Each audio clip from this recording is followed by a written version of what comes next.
Thank y'all so much for coming. Thank you so much for doing this. I'm so honored and I'm so excited to be here with all three of y'all with these popping books that just came out. And the first one is Black Girls and How We Fail Them, published by Dr. Aria S. Halliday out of the University of North Carolina Press. See that, y'all? Get that, y'all. Then we have, let's do that. Then we have Black Girl Reliable, Vulnerability, or yes, Pedagogies of Vulnerability and Transgression by Dr. Dominique C. Hill, coming out of Vanderbilt University Press. Go get that, go get that, go get that. We'll have all the links and everything in the description of the video. And last but never, ever, ever least, we have The Rainbow Ain't Never Been Enough, on the myth of LGBTQ solidarity, published by Dr. Kyla Adia Story, coming out of Beacon Press. Give it up, give it up, give it up. Thank you. Give it up. Give up my Give job. it up. He's gonna Man, I mean, I could go on and on and on about why I'm so honored to do this, but I will just say, having either been in graduate school in the same program as Dr. Halliday and I were, to just crossing paths at NWSA and other spaces and staying connected for years, which is Dr. Story and I's story, to getting to know each other more recently as members of the NWSA board. Dr. Hill and I'm just really honored. And just so that everybody knows, we're here with some very, very important folks. In addition to publishing these books, Dr. Kyla Adia Story is the Associate Professor of Women's Gender and Sexuality Studies, as well as Pan-African Studies, and the Audre Lorde Chair of Race, Class, Gender, Sex, and Sexuality Studies at the University of Louisville. Dr. Dominique C. Hill is Assistant Professor of Women's Gender and Sexuality Studies at Colgate University, as well as the Lesbian Caucus Chair. The Lesbian Caucus, one of NWSA's caucus, and therefore Dr. Hill is a member of the NWSA board. And last but not least on this end, Dr. Aria S. Halliday is the Associate Professor of Gender and Women's Studies, but also African American and Africana Studies at the University of Kentucky. So I don't know why I put this jacket on. I'm gonna take this off. It's a little hot in here. I'm so thankful to be here because these books, y'all, they gave me so much to think about, and I know our viewers will have so much to think about, especially when they go get these books if they haven't already. I'm gonna start with a question for all three of y'all. So, from discussions about T.I. and Jay-Z and what you call fuckboy fatherhood, Dr. Halliday, and Black Girls and How We Fail Them, to mother-daughter relationships and Black Girl Reliable, to critiques, interrogations, if you will, of Janet Jackson, Bootsy Badass, Tamar Braxton. In your book, Dr. Story, The Rainbow Ain't Enough, you each have a clear commitment to doing the work of intra-communal accountability, which is like right up my alley. Dr. Story, you even suggest that some folks you write about should, and I quote, be seen in the way that we view the behavior of the Kardashians, end quote. So I'm hoping y'all will just talk about that. Why was it so important for you and your projects to go there? Because that's actually very difficult for a lot of us to do. And whoever wants to jump in, dialogue, talk to each other, me, yeah. I don't know. Maybe I'll start and just say I was scared. Because, I mean, y'all know, calling Black folk in, especially celebrity black folk, you know, I also named the Obamas in the book. You know, folk got feelings about our celebrity Black folk and who you can call in and what you can say and how you can say it and whatever. And so I remember, you know, writing through that chapter and sharing it with a couple of folks. And I was like, I'm kind of scared for people to read it. Like, can we skip over this part of the book and y'all just get to like the other stuff, the cultural critique and stuff? Like, y'all don't really need to get into like, you know, how I call people out. But I would say that in the writing, and I'm sure for the two of you, you could talk about this too. I felt like, you know, the ancestors on my shoulder, like, go off, girls, do it. Say all the things, lay them out. You know what I'm saying? I felt like mad. Okay, be mad. I really felt like the energy of, you know, bell hooks cutting people to pieces, right? Like literally, like we need to lay all these people out for the way that they are kind of cultivating a culture of misogynoir, which I talk about in the book.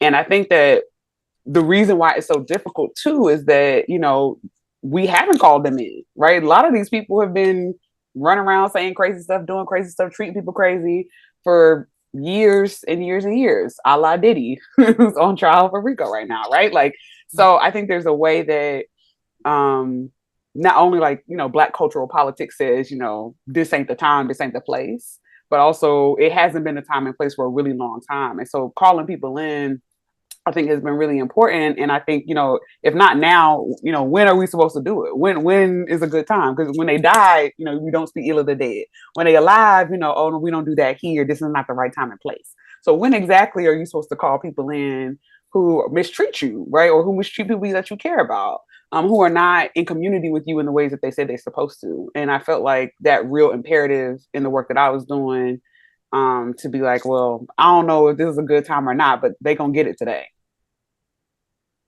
I love that. I Yeah. appreciate that. Yes, I love that. I cannot wait to read all about that. I think Mm, that, and I love the way you name it, Heidi, intra-communal accountability. Because yeah, I think that this idea of getting and then being able to interrogate these huge systems, which we do already, right? We talk about white supremacy, misogyny, all these kinds of things, but our day to day and our act of living and us living our lives as intersectional people, right? Black people, queer people, feminists, we're encountering these folk. We're encountering these folk are a part of our culture and our community.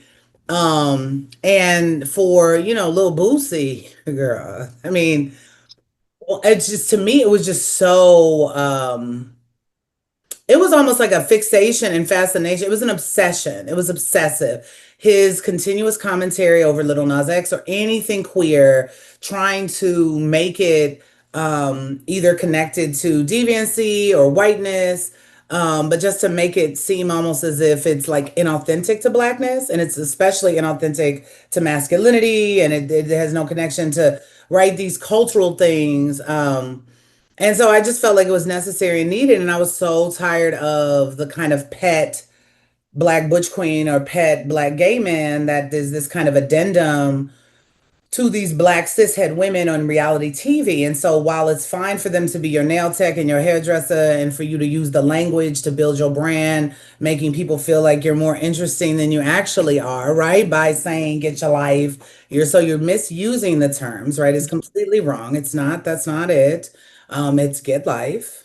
So, you know, at least with the conversation, okay. yeah, at least with the conversation, like, can it be right and accurate, honey? Like, you know, so that was for me like frustrating, like seeing these folks refer to themselves in the third person. Mother wouldn't do this, and she's not going, and it's giving. And then they get into any kind of conflict with anybody that's queer, and it's word this and it's word that, and you ain't no man, and that's why you right. I mean, so to me, I'm like, so Yep. you can use the queer speak without having a queer politic? I don't think so. You don't have to Right. be queer, but you certainly have to be Right. politic that basically believes in the freedom and empowerment of Black LGBTQ people, especially if you're palling around with them. And so I felt like this was the same as this kind of token black friend in those bad high school movies. You know those, right? Remember the Wayans brothers did a parody of that? And the black dude who was doing, he was like, I'm the black token. And I'm supposed to say things like, that's whack. You know, that's Oh, whack. right. And like he was limited to his like speech. Like he was just Mhm. there with an afro being random. And so, you know, all of a sudden this person is your good friend, but now they're this alien who you can say really Yeah. dehumanizing things about. And so I felt like that's problematic for Black people too. Anybody who's not queer, trans, non-binary, and a part of that community to use the language and not support, celebrate, and advocate for the community. So I was like, girl, And then the blatant Mhm. homophobia. And that's the thing, and I'll stop there, but the black homophobia wears me out the same with gay racism. It's so absurd to me. It's like so ridiculous. It's people really in their feelings and feeling themselves and having this entitlement over some aspect of who they are. And it's just it's over with. It's tired. You know, so Lil Boosie with the whole, oh, I'd never let my son. And it's like, are you a good parent? No one needs to listen. to advice from you, okay, about anything with children, right? Hiring the stripper for your adolescent nephew and son. So again, like be quiet, right? You don't have to be homophobic, you just be quiet. So yeah, I just felt like it was enough. It was enough. I appreciate that. Thank you. Thank you. Yeah. Legit. I'm sitting over here like y'all gonna start preaching the first 2 minutes of the thing. We just saying. But all the things I feel like people gonna be big mad. Going back to talking about the popular, but also talking about, there's a point where I'm talking about my family, and juvenile detention and what happened, and I can still hear my grandma saying, like, what will they think about my granddaughter all locked up like that, Dami? And it was just like, there was no concern about why I opted to go to juvie, what happened. But I also feel similar to you, Aria, talking about the ancestors. It was just like, one, we're at a moment that is deeply inconvenient for a lot of stuff right now, but also the inconvenience is where the possibilities are to me. And so when I think about especially even Black girlhood and what happens to Black girls and the sort of insidiousness of the harm that it is so like slight and just that it's connected to how we think about Black womanhood. It's connected to how we think about queerness. It's connected to all of these things within the Black community. It's connected to Black upliftment. If we run down all of the scholars, Nazira Wright, like talking about the work that Black girls have been asked or forced to do. So when we think about the community, we have to think about, well, what isn't getting done? What isn't getting done in the name of Black girl aliveness and Black girl living, but still is doing the work on the behalf of the community. And then also think about Lil Boosie. I was thinking about, me and my partner was talking about, but old boy had a whole song and opted to write it way back on, I think it was called They Dykin. Like, if you have a problem, why opt to write? Like, because he doesn't have a problem. Because he doesn't. Right. I just, right. So that's the thing. Like some folks are, there's queerness in them, there's interest in them, and they just, for whatever reason, want to keep that aspect to themselves. But the whole Doubt protests too much. And we've seen it over and over again from the conservative politicians who are so homophobic. And then, Eddie Long in Atlanta, who was the Black preacher and really homophobic, right? And was hitting up young men on the internet. I mean, so it's like, I don't know how many times that story needs to be told. Or even the church right now, this like Southern Baptist conglomerate who wrote a resolution. The $300,000. Yeah, who wrote the resolution to SCOTUS to like undo same-sex marriage. Oh, I know what you're talking about. Yeah. Right now they're being accused by like 750 people of like child impropriety and child endangerment and sexual abuse. So it's like, okay. So it's like, again, I just felt like those kinds of things, when are we going to stop pretending that the folks who are like screaming from the mountaintop how anti-Black they are, how anti-queer they are, how anti-trans they are, and we're just going to keep believing them? And it's like, girl, nobody believes you. It's like, just ask Lil Nas X out. That's okay. And not right. He might have done. Fine. And it's okay if you did and he wasn't interested, and now you've done this kind of smear homophobic campaign. Just let it go. Everybody gets rejected and it's okay, right? But so it's like homophobia and meets misogyny, right? And this idea of entitlement, like you should be thrilled that right? And then like when he's rejected, it's like, oh no, well, you're against God's plan. I was like, okay, whatevs. It's like, I just yeah. No, it's true. I mean, and I'm so thankful that you wrote about this, this sexual assault that he facilitated between the sex worker and his son, and pointed out the hypocrisy. How much do you really even care about young Black boys and men if these are the conditions in which you are asking them to become? And I know a lot of people who didn't take issue with that would say, oh, well, that's a rite of passage. For me, it is not. I'm sure for none of you it is. We believe that, his sons were too young to consent to that. We believe that to be assault. So it's interesting that we seem to be the ones who care more about his children than he does, but he care more about what's going on with Zaya Wade than what he do with his own children. Yes. And I think it's something where, because the really lost moment in that, and the real, like, really, like, the thing that I couldn't believe is that Boosie didn't see the connection in that. No, he didn't. He sees it as this rites of passage. So he doesn't see this idea that he's been socialized, right, and indoctrinated to believe that children who are assigned male at birth are automatically men.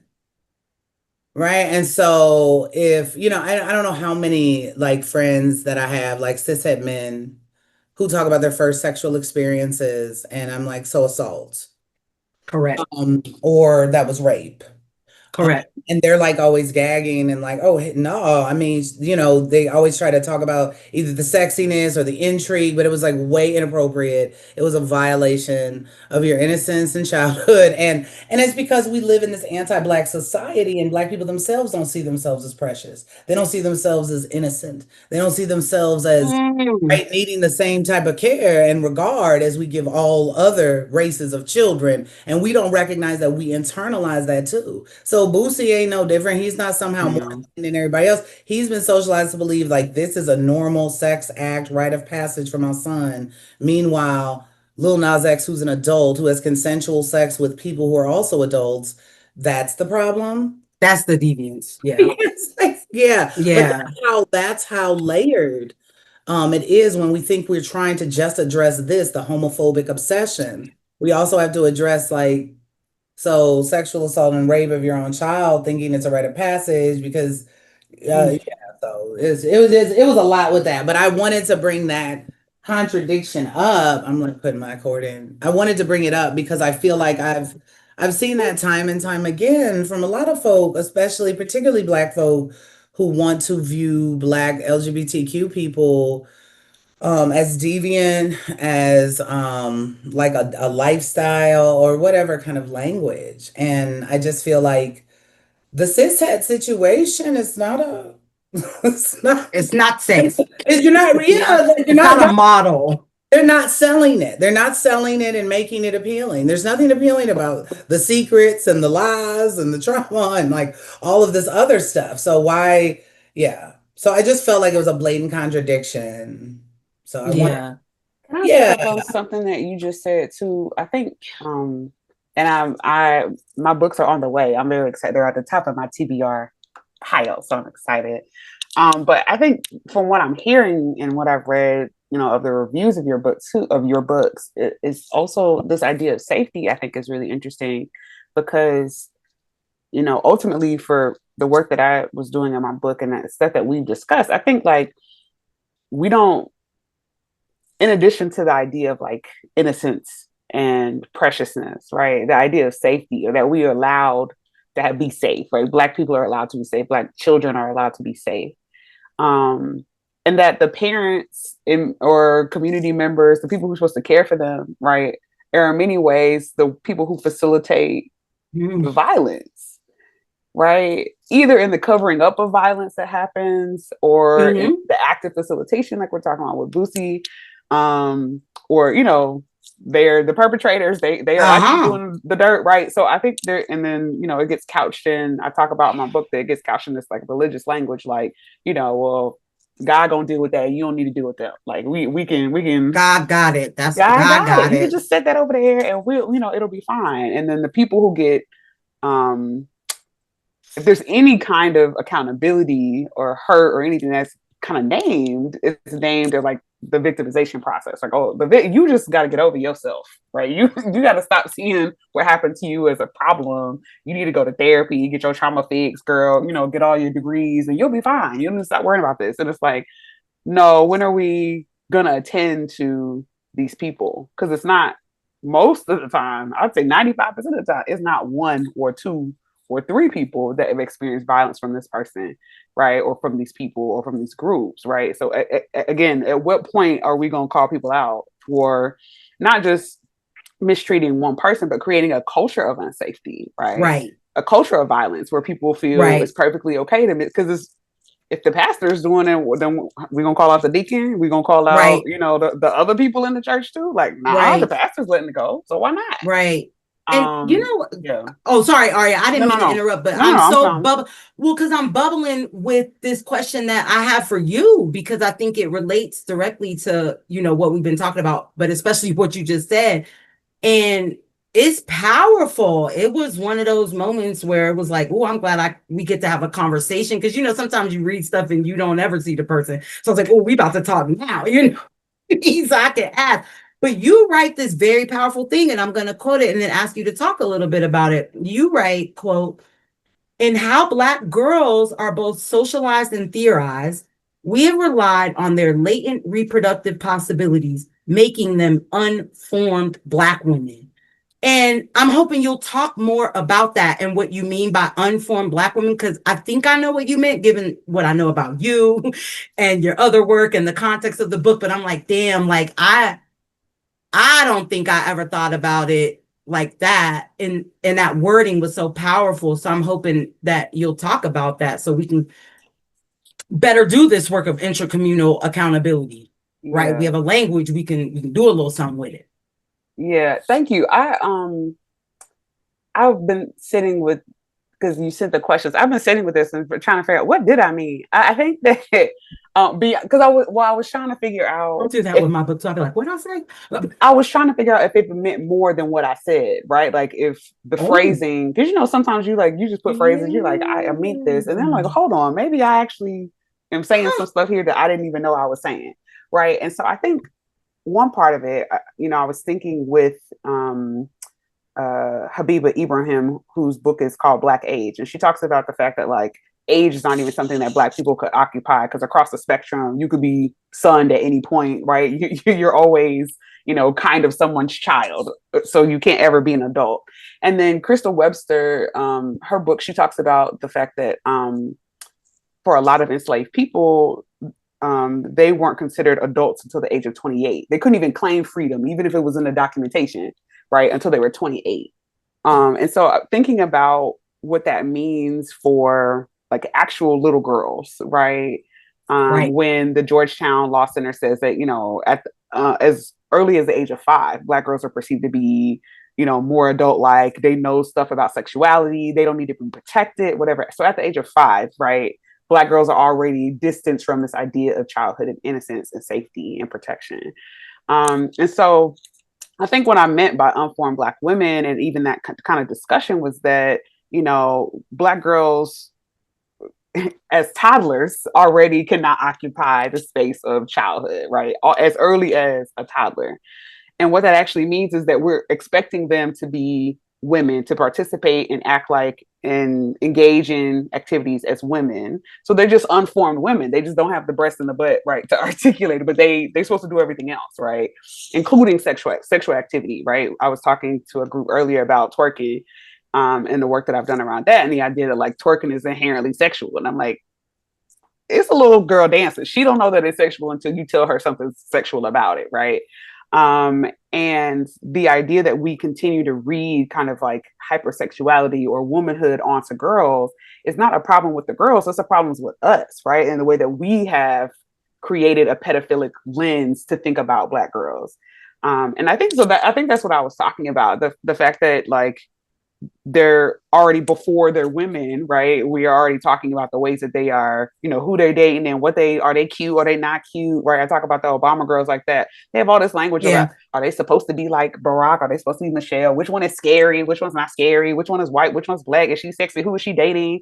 All this stuff. And I'm like, she a high school. Like, can we just like let her go to school? Like, can we just allow them to be private citizens, even, because they do anything and it's already kind of a documentation that we need to pick apart and talk about how Black they are, how white they are, what are they doing. And we do it with all children, but it's really interesting to see it play out for kind of celebrity children in particular ways. But I think that's what I meant. Much. Yeah. Dominique, you're interrogating Black girlhood as well, examining, analyzing. If they're I like interrogate, it's in the title of my book, so I'm like, everything is an interrogation, but I know that could be a little rough. But you are asking us to think a lot more thoughtfully and carefully about Black girlhood as well. And so that makes me want to ask you the question that I have about what you call spacious Black girlhood. And in your book, when you're thinking through ways of co-creating and nurturing that spacious Black girlhood, you make a case for what you call reliability work. I mean, Black Girl Reliable is the title, and it's derived from this ask of us that you have.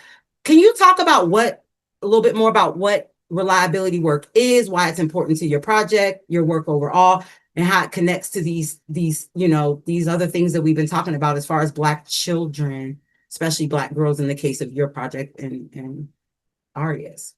Yeah, definitely. I'm very excited to read y'all's books. They came late. I wanted to read them before today. It's a breeze.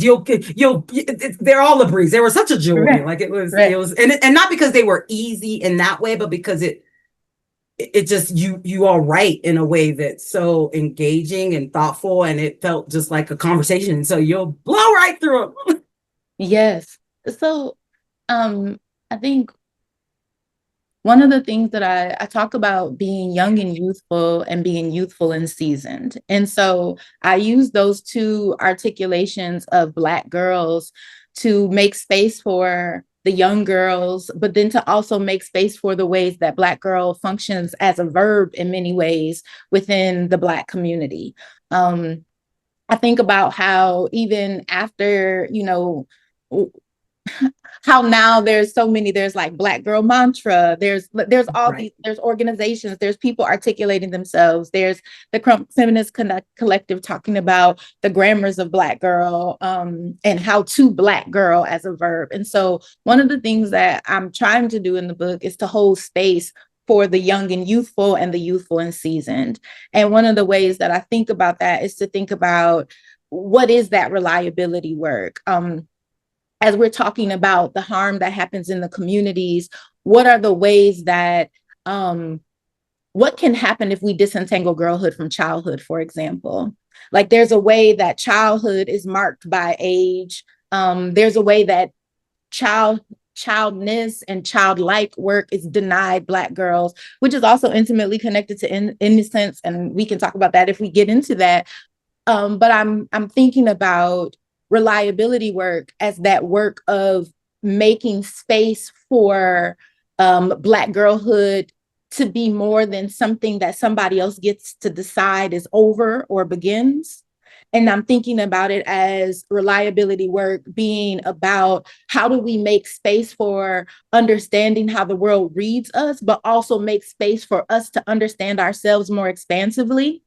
And so I'm also wrestling with what I got to learn about Black girlhood when you're in practice. And what I mean by that is like stuff very differently shows up in practice than when we're setting our sights on a particular moment or a particular instance or going to documentation. So as an example, being a part of Saving Our Lives, Hear Our Truth, shout out to So Hot. There were girls who came into the group who were not Black, but were practicing Black girlhood because they were practicing the aesthetics. They were being able to name themselves and come into voice in a particular way. They were being in the space, right? They didn't necessarily identify as Black girl, but I would say they were practicing Black girlhood. Also in that space, there were individuals who didn't personally identify as girls or with the pronoun she. And so I'm thinking about the ways that there's also been this sort of these lines demarcating who can be a girl and who can't. I have trans friends who are like, I'm out here trying to find my girl, right? And so spacious Black girlhood makes space for that expansiveness that already exists in Blackness, but it also then requires us to do other sets of work, right? Like it requires us to step out of, for example, I'm an adult, so I know better. It requires us to step out of girl is contingent and boxed in by 18 or under. It requires us to also think about, you know, when I'm doing this project, I asked my grandma, I said, Granny, do you ever identify as a girl now? Right. And my grandma grew up in Mason, Tennessee. And so girl also had a particular racial connotation around, you don't call a Black woman a girl. And so immediately she first was like, no, I don't. And then she paused for a minute and was like, can I change my answer? Said, you can always change your answer. And so she said, well, when I'm doing what I want to do and not worried about what other people need of me, that's when I'm being a Black girl. And so it also had me thinking about, again, what would be different about Black womanhood even if we practiced Black girlhood actively? How would we orient ourselves differently to our bodies, to ourselves, to our presentation, to representation, as Aria takes up in the book? Like, how would we think about that differently? And so the last thing I'll say about reliability was reliability work I also write about in the book is to really rethink how we cite what we know. And so reliability work, that concept of reliability came up while I was at a Black Girl Genius Week unconference in a master teacher session with poet Nikki Finney. And she was telling us this story about her talking with Lucille Clifton around Lucille being called the N-word. I don't know if we got to, you know, scratch it out. Being called the N-word, right? You're welcome to say it. And so Nikki was like, oh, hype. And she telling us a story. And she was like, so I got in. And I was like, Lucille, what did you say? And Lucille was like, I said nothing. And Nikki was like, telling the story, was like appalled. And she was like, how did you say nothing? She was like, that's not who I am. And so again, it's also the relationship between how does reliability help us sort of trace? How is it a form of tracing of how we know what we know?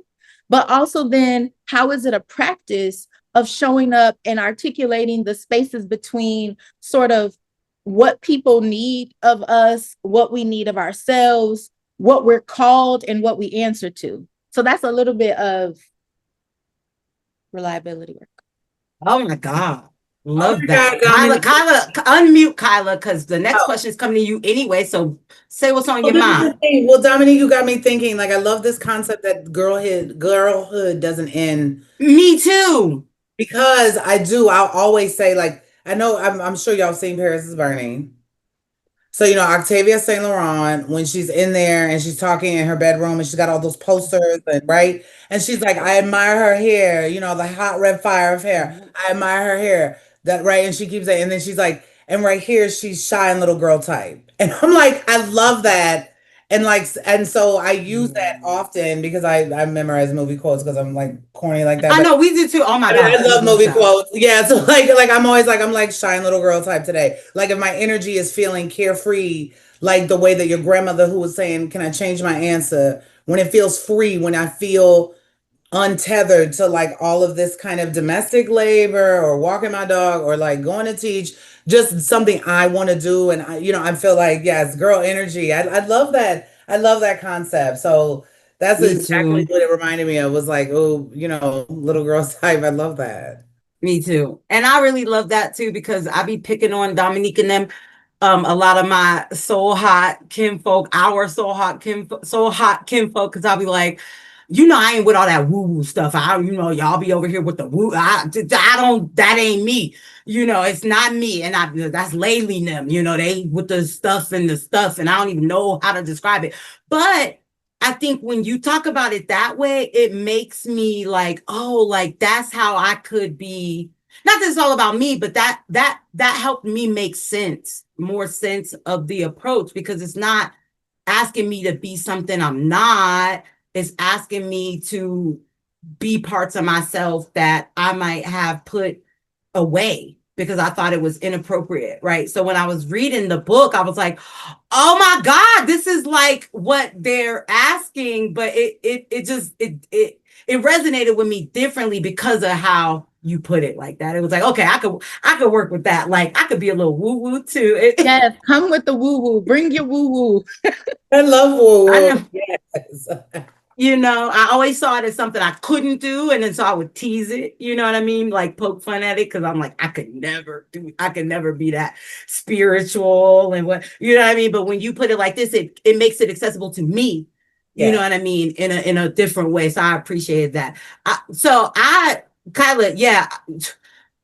I want to talk about the structural. I do. I always have more questions than I need, and I'll like be moving them around. But I'm like, no, I really want to hear your insights on this because I really appreciated your attention to the structural, even as all of you acknowledge the ways that structures are upheld by people. You know what I mean? It's not like the Wizard of Oz. It's actually us that are upholding, But you make this point, and I'm going to quote it.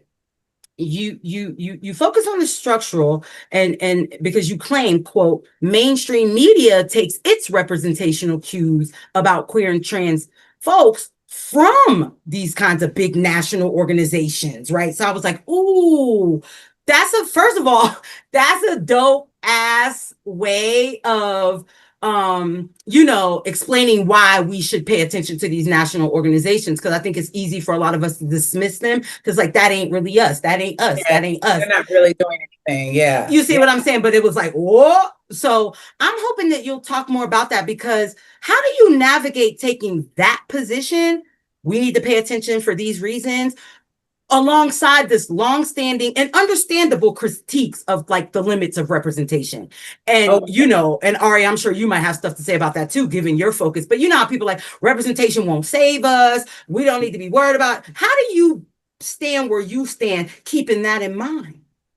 Yeah, I mean, yes, that's an excellent question. And that's what that's what I was feeling. I mean, what I talk about in the book is how we get from this really kind of multi-pronged strategy of resolving or attempting to resolve all of these all of this injustice, LGBT homelessness, at-risk youth for drugs, drugs and alcohol, substance abuse, like all of these things were going on. Sylvia is working with the Young Lords, also working with the Black Panther Party. Marsha, right, has cross-pollination with feminist movements, civil rights movements, working on prison reform, working on sex workers, right? So we go from this. This is what's happening, right, before Stonewall happens. And then after it happens, right, before is only about 50 gay and lesbian organizations. After Stonewall, we got over 800 4 years after. Right. And then you get these main daughter organizations, right? I just watched I'm Your Venus. So, when Angie, I just watched it, and it's about Venus Extravaganza. Yeah. And Angie said, I miss her every day. She was a main daughter of my house. So like, but these main daughter organizations, GLSEN, National Gay and Lesbian Task Force, National Lesbian Rights. So you have these organizations, right? And Keith Boykin and a lot of folks are talking about this way before I'm even talking about it, but emphasize this idea that these national organizations did not put any Black, lesbian, gay, trans, or queer or non-binary folk at the helm of these organizations to be the voice or perspective of these organizations for like the next 50 years. I mean, all of these organizations just got Black executive directors in the last 3 years. And so my thing is, so who made y'all? Yeah, so I don't, for me, I'm like, I don't get that when Stonewall and ideas of queer liberation are stemming from other groups, not you. So I'm not sure. So it seems very deliberate and very intentional. And this is how a structure ends up feeding another structure. So when Stonewall happens, you have media who are also biased and bigots at the time, who feel like, let's go to the experts or let's go to the folks that we think represent gay identity at this time. So who are we going to talk to? Cis gay white men.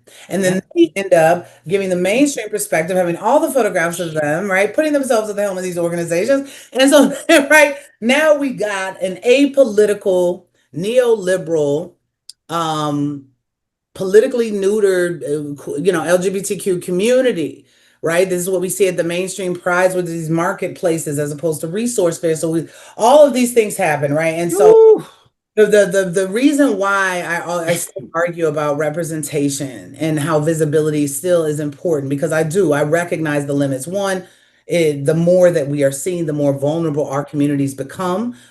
Statistically, there's more violence brought against folk when they're more visible, when they start seeing them in mainstream television shows, when characters are trans and that's the beloved mainstream character. We start to see more violence against folks. Well, but one, I always argue that that violence existed. We just didn't see it in real time or get statistics. Different institutions didn't care about it, so there was no research, there was no statistics, and we didn't have social media. And so it's just like police violence, right? It seems like, oh, it's so out of control. It's like it's been on that, right? Every major movement of resistance from any community has been about law enforcement and how they're reckless. Black Panther Party, civil rights, nationalism, right? I mean, and same with Stonewall, which was a movement against law enforcement. So Right. you know what I mean? And so for me, I feel like because we still live in a segregated nation and in some ways a segregated world, visibility still becomes important for minoritized communities, Black communities, LGBTQ communities, and Black and Latinx LGBTQ communities. And so the vision that we get, so many people don't have the pleasure of growing up knowing a gay person or have the pleasure of knowing a non-binary person or a trans person. They don't get to have the benefit of those friendships and those intimate connections. And so their ideas of those people who are different from themselves come from the television, right? And we already know that Americans ain't reading like that. Right? They're not reading. Nobody's doing. Okay, like none of it's true. None of it's true. None of it's true. None of it's And true. you probably saw, I posted recently that Yeah, a recent study, fourth grade reading level most Americans have. Like, that part. So that's what I'm saying. I was at a poetry slam. It was wonderful. And this poet said, please read anything, a comic book, a newspaper article, just something, right? So if we recognize that people aren't reading to get informed in a thorough and robust, layered way, we also have to know that they're processing a lot of information and ideas of diversity through these lenses. And if they always see, I mean, I know for me, I was just a TV kid. I was a latchkey kid. I loved same, not latchkey, but home by myself. Yeah, so it's important for me. Like I can't imagine if I, as a teenager, who's this lesbian teenager, Black lesbian teenager in Ann Arbor, the Midwest, if Queen Latifah was out then, if Tabitha was out then, if DeBrat was out then, if any of these folks, that it's wonderful, right? That they're out now, but I'm very grown. I am 45, honey. I don't need right? That doesn't affirm me in the way in which it could have, or feed me in the way in which it could have when I was a young queer who felt like this is the only, right? And I was a kid who was in the book. So I was also looking at Baldwin. I was also in the gay bookstores, right? Because I really wanted to know, like, how am I going to advocate for myself? Because everybody hate the gays and I'm about to cuss everybody out. So I got to know about it, right? And so I wanted to inform myself in those ways, but most people don't. And so representation and visibility to me is still important. And we can't consistently see Black lesbians in all of these interracial relationships. And not that there's anything wrong, because there's nothing wrong. It's just that why we only see that. And we didn't start seeing that until who? Lena Waithe, a Black lesbian. So that's what I'm cussing them out. I'm the media makers. Why is it? I mean, we've had this conversation back in the day with Spike Lee. Why Spike had to do all the Black film? Why do the community that needs the representation always have to write it themselves in order to see? Right. Waithe did 10. She did 20s, Master of None season 5, the Thanksgiving episode with Angela Bassett. That is like, you have Pariah, you have D-Rez. But the fact that I can count them. I know. And I don't have to do that with Black gay male content. I just don't. Because you got Moonlight, you got Blackbird. They just released Noah's Ark, right? But they just did a new Black Mirror with Issa Rae as a lesbian. And I'm like, hey, and she was with a white girl. So that's correct. I don't know what's going on with the no two Black women together. Because my experience is a lot of racism going on in this world. So I don't know how everybody end up in bed. So it's a lie. You see what I'm saying? So everybody's lying. That's what I wanted to say in my book. I was so tired of it. When them organizations did them same-sex marriage, love is love. And love is love. It's a Pakistani man and a white man. Or it's an Asian woman and a Black girl, right? Orange is the New Black, right? Yeah. Right? So we're in prison. Yeah. We're in prison. But all the Black girls are straight. The only queer girls is white. And Pusey got to wait for the Asian girl to get Ain't no, exactly. Go on. Go on. This is not even real. I'm like, I done been a black lesbian for a long time. Okay, for a long time. It don't work at all. I mean, and there's absolutely no kind of that there's black gay prides. You have to watch a black queer show for there's an acknowledgement of a black queer pride. Every time a queer characters go to pride, it's always a mainstream white pride. So it's just I was so tired of that. And I was seeing it over and over again. Once LGBTQ visibility increased, I was seeing more lies, more of these prepackaged. We're just like everybody else. We're consumers. We have houses. We pay taxes. We're right. We're capitalists. We're into it. Right. I mean, we have no politic. We just like glitter and parades. Love is love. Love is love. And it's like, girl, I married Missy because I love her, but I also love her. Okay. She was a turn on. She was sexy. Stop trying to sanitize queer stuff. Why do the queer stuff need to be sanitized? We're not, that's not even a part of LGBTQ culture. We're an F-forward culture, right? So we don't have those same hangups when it comes to right. I mean, come on. That's the beauty and fondness of queerness, but all of a sudden our stuff has to be romance and only love. We just pop, kiss, and hold hands. Girl, please. I can't. So that's why I feel like visibility is important. And still to this day. Yes, and we have, like, when the L Word did their reboot, Generation Q, I'm so pleased with that. I was so pleased with that show. They finally had Bette Porter. I know Pam Grier was black women. They had her with black women. I lived. They had an Asian trans man. I mean, they really thought intentionally about making this like LA really is. Yeah. Right? Instead of making the same mistake that Friends made in New York, where the cab driver's white, everybody, girl, lies. I love it. No one in New York City is all white. No.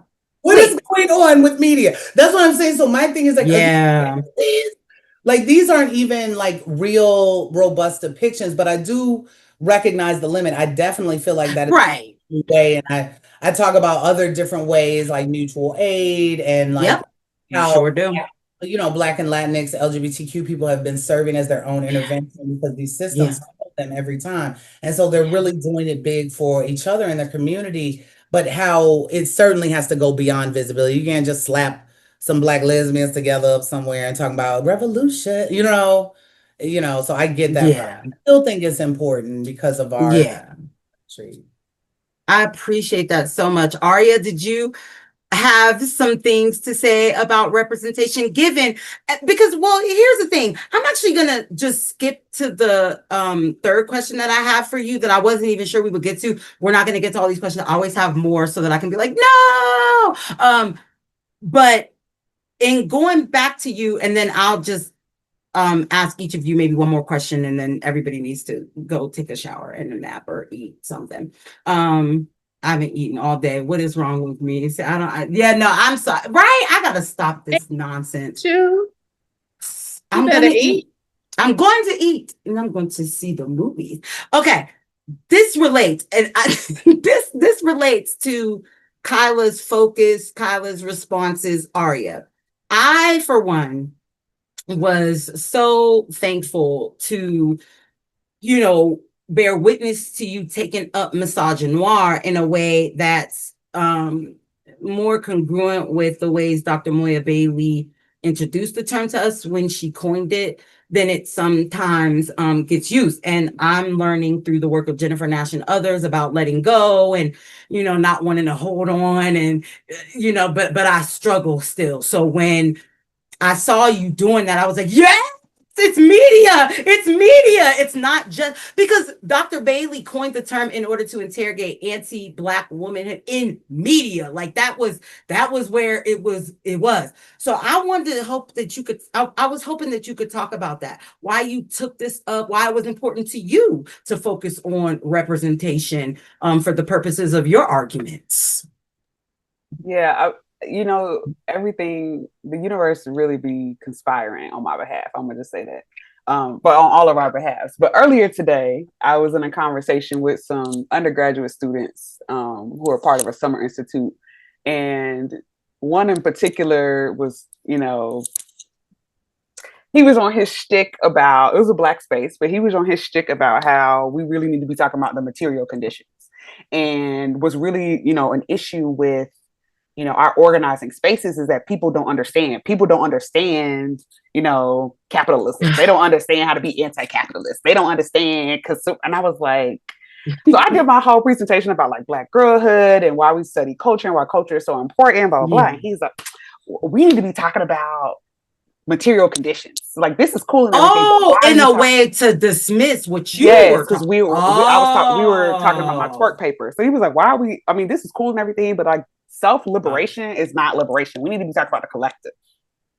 And I said, oh man, still.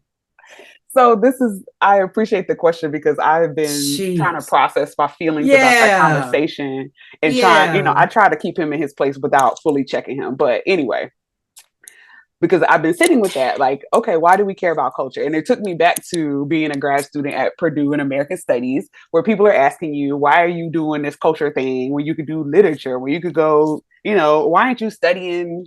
I love Toni Cade McBride, so there's not a play on her, and I've obviously written things about her, but why aren't you just doing your whole dissertation about Toni Cade?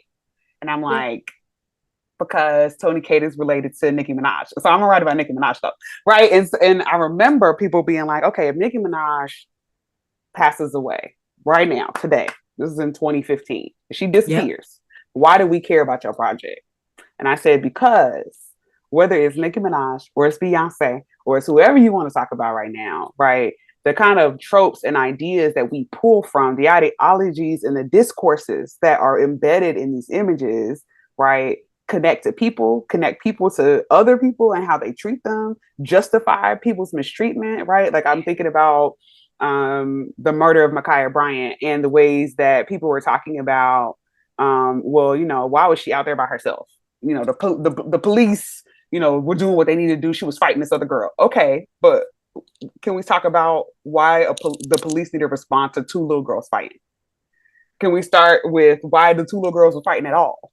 Right? Like, I mean, there's all these other things that need to come before that, but we are so programmed via culture, via media, to say the police should respond. The police should do this. The Black people shouldn't do this. Right? And in the ways that Black people have been taught to illustrate our ability to become citizens of the United States, right, is to be consumers, right, and producers, right, but through extraction. People always want to use us, they want us in their shows, they want us to be the Black best friend, but they don't actually want to give us interiority. They don't want to give us lives. They don't want to give us texture. They don't want to give us love, right? It's a lot of harm and trauma. And I want to say before I say anything else that it's been really interesting to see people so excited about Mayor Brocker Kill's adaptation of Judy Blume's Forever. And, and people's responses to it being like, I'm so glad to see this, and there's no trauma in it. And I'm like, you didn't see trauma? Because I definitely saw some. There's violence here. Wait a second, there's violence here. What are we talking about? That's interesting. Wow. Yeah. Very interesting. But again, we're not seeing violence here because the violence is being enacted upon a Black girl. Right. And so there's very interesting ways that we craft these narratives where things are safe, things are protected, people are feeling loved and warm and fuzzy because Black girls are the ones being harmed in the shit. Right. And so I just want to I think representation in the work that I specifically am thinking about in mine is like, it's the stuff that's supposed to be, it's good and clean and nice. This is a Disney show. Finally, we got a Black girl at the front.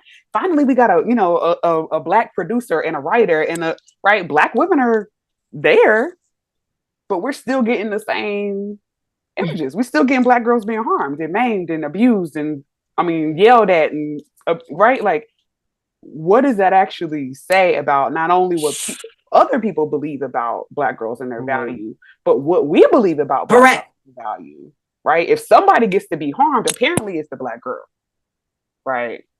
Oh my God. And everybody else gets to evolve, separately, right? And I think that's a real problem. And so I think I think we need to study culture because culture is where you can see it playing, right? And I Thank you so much. We could watch seven episodes and see it play out versus like I'm trying to study. I'm gonna try to get through your life story in therapy and figure out where we can see with that. I feel like it really does. I didn't mention that, and you reminded me of that. It relates to how people treat people because they treat people who are different. And so I talk a lot about that in the book too. Incidents like white lesbians asking, yes, you do, biracial daughter hair, like, you know, like somehow my existence is in some kind of domestic capacity where I'm there to solve problems, help you find a Walgreens, give you hairstyle tips, even though you can look them up on YouTube. But that's exactly, or the, you know, the skinny white queens when I come in the gay club, girl, all that. Talk like that, right? But why do you think I talk like that? And why do you think you can mimic? talk to me like that. All of that is related to this visibility that they think, and then they make it, you know. So yes, it relates to how people are treating each other. Agreed. I mean, I you know, so, and I grew up in the Midwest as well, in Northeast Ohio. I tell people I grew up in the black-white binary. We had like one Mexican family, and that was it. You know, you would have what they used to call foreign exchange students. You know what I mean? I was not privy in my hometown when I moved to Columbus, Ohio with my dad when he got sober. Then yeah, I was, you know, able to learn about more things because there were more people there that were, you know, willing to talk about and teach those things. Whereas in my hometown, please, it was TV for me. It was books for me. It was film that I was sort of, you know, entering into different worlds. So I appreciate both of y'all still taking that up and not sort of saying, oh, we've been there, done that, over that. Dominique, this actually is making me, so the last question I'm going to ask you is connected to some of the things that Aria was talking about, and that's about Black girls as wrong. Yeah, I'm going to ask that one. And then the other questions that I'm not going to get, so I'm just going to tell all the people what I was curious about, and hopefully that'll inspire them to go get the books. But Dominique, you claim that Black girls are often deemed wrong, and then you suggest that that is, and I quote, an appraisal tag and geography. I'm hoping you'll talk more about that. Like, I get it as far as like appraisal tag, right? Like that makes I can hang.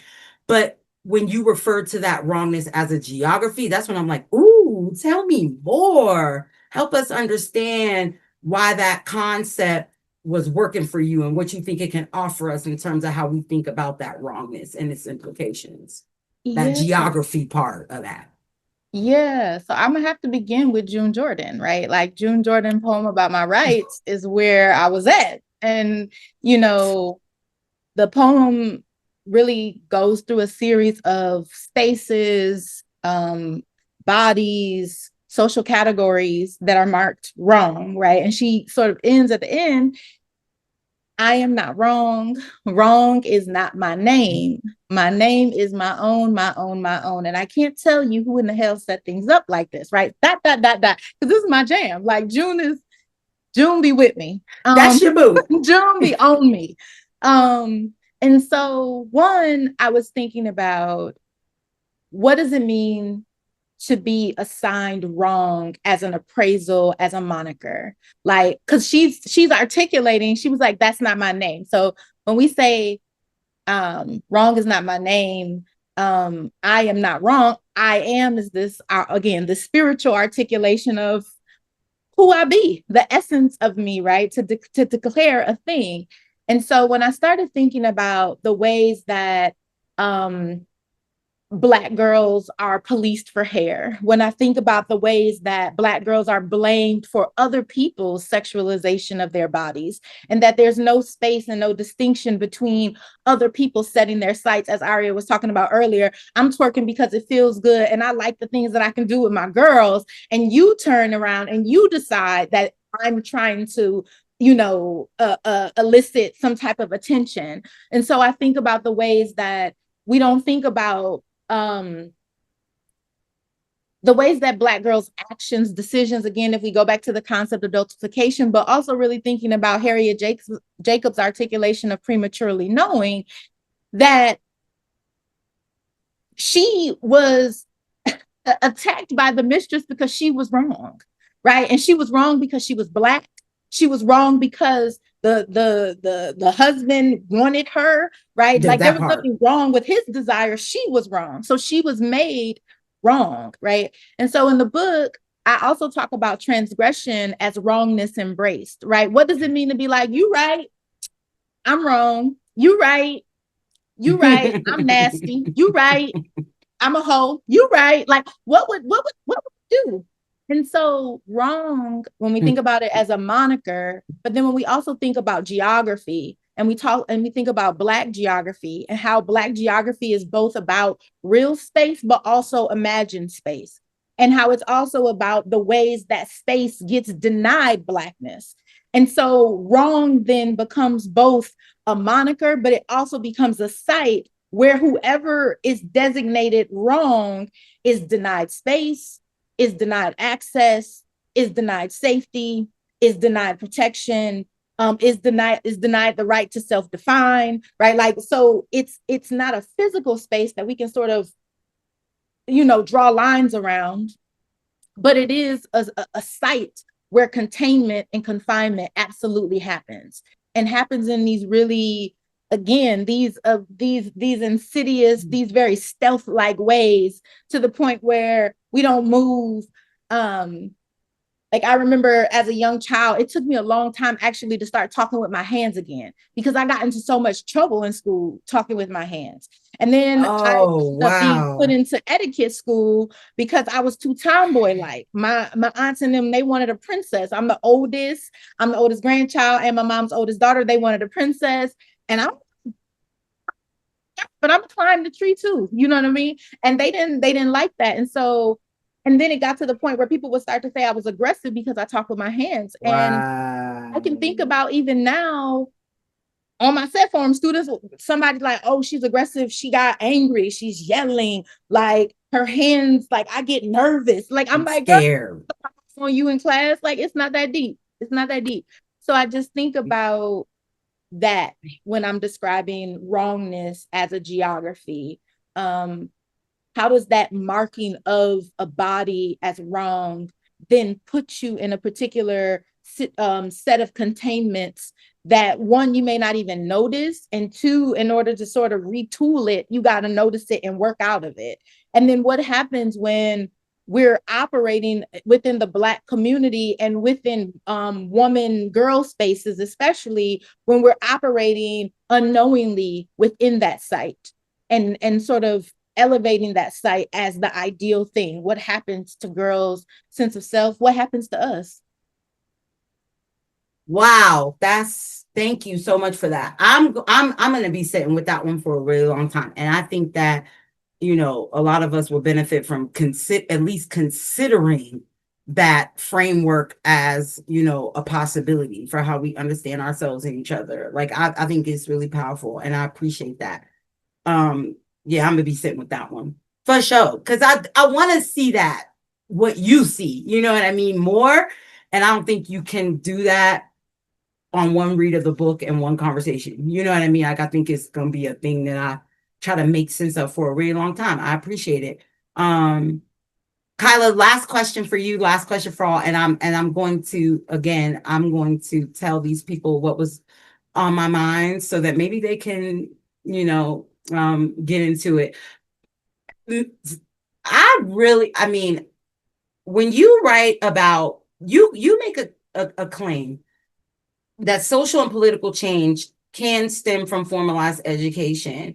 And I was so thankful to you for making that claim, because I'm in the era of, like, I'm no longer a self-hating academic. I haven't been for a really long time, but I'm only like just now saying it. You know what I mean? Like, oh, that's something I think I need to say, or I want to say it so that people know, like, I'm not over here like, oh, this bullshit we do. I'm like, oh, no. Oh, no. I thank God that I found it. You know what I mean? I don't know where else I would be, although they take it from me, I'll be at a cash register. Fine.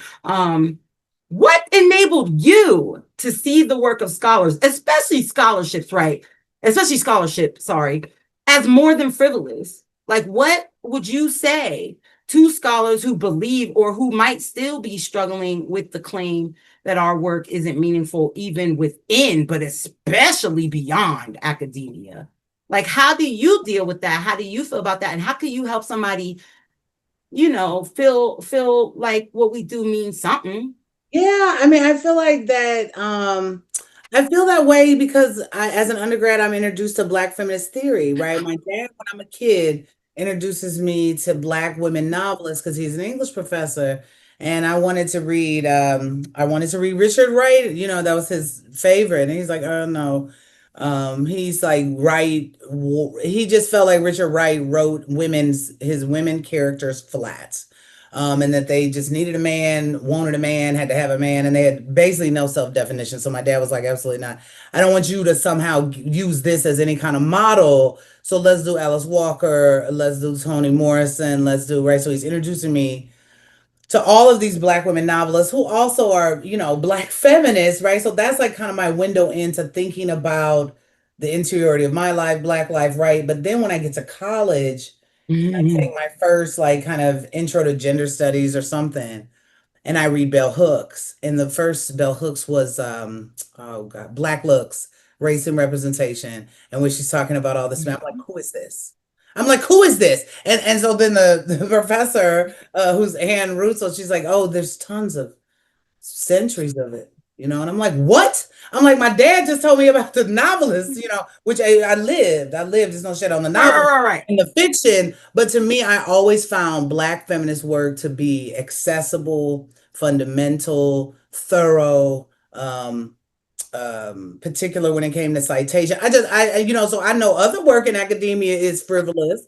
And I know other work in academia certainly isn't going to lead us to no kind of freedom or liberation from it, right? Because it don't lead us to nothing but snooze. But I feel like Black feminism and all of its iterations, from the cultural worker Black feminist to the activist Black feminist, academic Black feminist, to the Black feminist podcaster, to the Black feminist content creator, I feel like all of those, right, avenues are really accessible, meaningful, and yeah, they enlighten so many people, I think, and myself included. And I feel like I still continue to learn, not just through other scholarship, other Black feminist scholarship, but also those other Black folk, right? Black feminist podcasters. Like, I'm really into the Bad Queers podcast right now that I've been watching, and there's I didn't know that one. Yeah, like, so like there's just so much information out there, and like I feel like it's accessible, especially like Black feminist writers, Black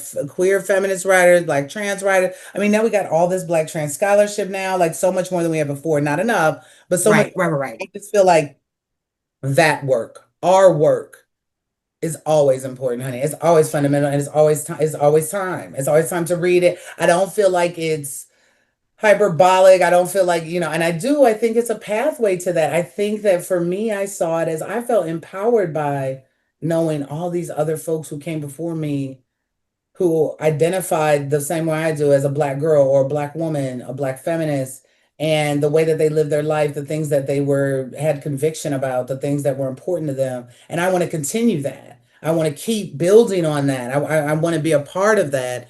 And I feel like education can do that. But I went to public school, and that was to me my best education. I went all public school, K through 12, and I be hearing good things about kids who go to private school and stuff like that. Whatever way, honey, just go to school. And I feel like that's when she's such an old lady. I love that. Like, let's go to school. Like, go to school. I just feel like, please go to school. Like, go to school. Read some books. In some way, especially when it's free, which is the K through 12. Yeah, please. And I just feel like find the thing that challenges you and keeps your interest, because K through 12, I know it's hard. School was so boring for me when I was young. I just felt like it was a hassle. I really just wanted to be with my friends. It was like a social time. And every time I told my dad what I learned, he would always be like, they're lying, So I'm like, okay, so this is a joke. You know what I mean? So like, but then I got to the university, and it's like my whole world opened up. I'm like, who's writing? Then it's like Toni K. Bombara, Joan Jordan. It's like, oh my God, it's like so much. It's like, Anyway, Let me tell you. I was gonna be like, it's like Johnny Five from Short Circuit, but that's really torn. You literally, me and my husband do this all the time, and it'd be like we the only ones in the room. Well, wait, we quote movies, like we talk in movie quotes, and then we'll be like, nobody else knows what this. No, I love that you do that. I do that all the time, and I know it's like all over the place, but it's like I don't know how else. But I want it to be emphasized. Yeah. So I always do that. But yeah, Johnny Five in Short Circuit, he was a robot who wanted information. And he'd be like, more information, more data, more, and that's how I feel about Black feminist work in particular, all aspects. But, I'm not gonna name the disciplines and other, Black studies work, women and gender sexuality studies work, and then other people too, sometimes. Yeah. Sometimes you have children. Yeah, sometimes sociology children. Sometimes, but then you have Patricia Collins, sociology. Exactly. Daniel Moynihan, Patricia Collins. But that part. But that's what I'm saying. Black feminists, no matter where they are, wherever they are. Sorry, their stuff is always right to me. Not sorry. I haven't read a lot that I'm like, girl. Not a whole lot. No, me either. I'm like, a lot of Black feminist work that's like, oh, she tried that. You know what I mean? But I've read a lot of other work where they've tried it, and it's like none of it's true, Listen, and I want to say, Prince, rest his soul. I love that line in Pop Life where he say, "Show me a boy that stays in school, and I'll show you a boy aware." I'm like, see, y'all skip over the Prince stuff where he said, "Go to school." Even Prince said, "Go to school." Remember when he said, "Black books, like Black lives, matter." Yes, it's so important, and I feel like it's an investment in yourself, and it's an investment in your mind and your, it's been very meaningful for me. I don't believe that everybody has to do it, but no. I have three. I have three. I don't have three. You only have two. I have three. I mean, you'll get the third one at some point, I guess. But listen, I want to say to each and every one of y'all, and I'm leaving this in. This is for the Feminist Frequencies crowd. Thank you for being somebody that smiled at me, that I could smile at, that chatted with me in them lobbies, wherever we was at. Dominique, you and I are new, but I knew who you was. We've been around each other. You know what I mean? I just know Aria and Kyla more. But thank you for being people that I looked forward to seeing at the conference every single year, so that when I became president, I still had, like, y'all were my anchors in Detroit. You don't even know. Like, it would be like, where are the people who didn't need me to be president to say hi to me? Where are the people who would laugh and talk and shoot the shit, kiki before this? No disrespect, because there might come a president one day that I didn't know prior to that. You know what I mean?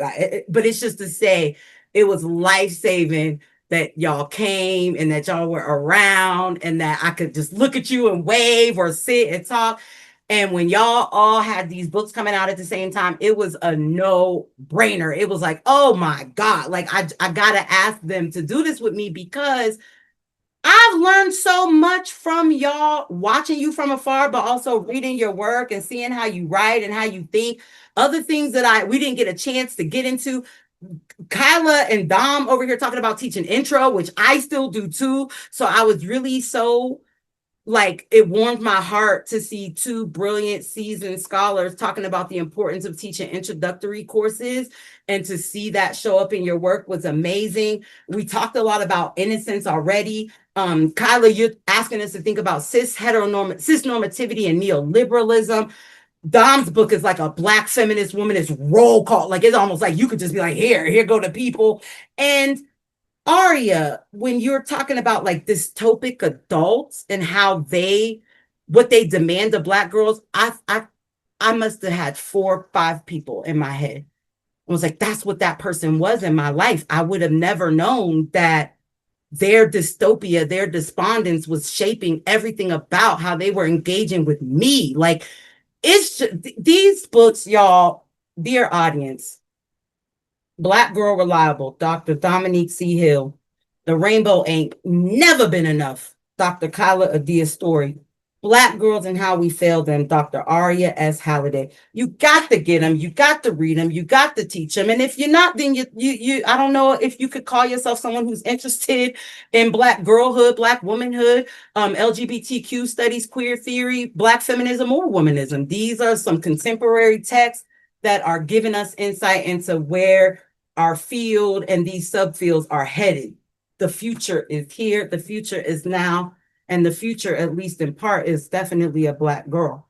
Thank y'all so much for being here and spending time with me. I want to be here all night. I really do. Thank but you. I won't eat. I had a great time.